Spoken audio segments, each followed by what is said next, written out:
there was not a legal basis for them to go hands-on and to take him into their custody. Aurora hired attorney Jonathan Smith in 2020 to lead an independent team and find out what happened the night officers approached Elijah-McClain. All that Mr. McClain was ever alleged to have done was to act suspiciously because he was wearing a mask and because he was waving his arms. Of many things, the panel concluded the officers didn't identify a crime McClain was suspected of committing, all laid out in a scathing report released months before a grand jury indicted 5 people for his death. How much do you think it mirrors your conclusion? The indictment from the grand jury, in many ways, closely reaches some of the very same conclusions that we reached. On Wednesday, a grand jury returned a 32-count indictment, almost 2 years after the Adams County District Attorney at the time declined to file charges against the officers. How rare is it to have those differences? It is rare that you have prosecutions of police at all. It's even rarer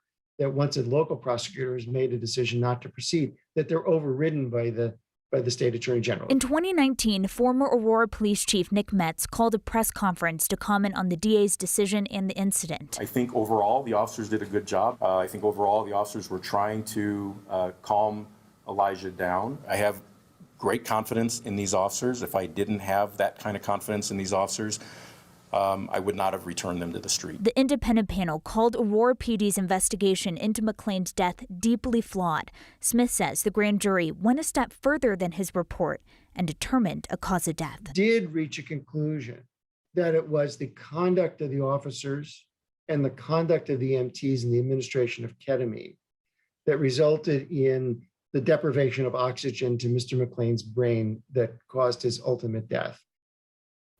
Now, according to Smith, there was only one brief moment when they determined force was justified when an officer thought McClain was reaching for another officer's gun.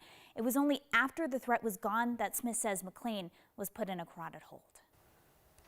So interesting to hear all these perspectives and look back 2 years later, Kelly, as to what we heard and what we're hearing now. Yes, so much has happened. So, we're all just trying to put this all into context. Yeah, thank you for that reminder for sure.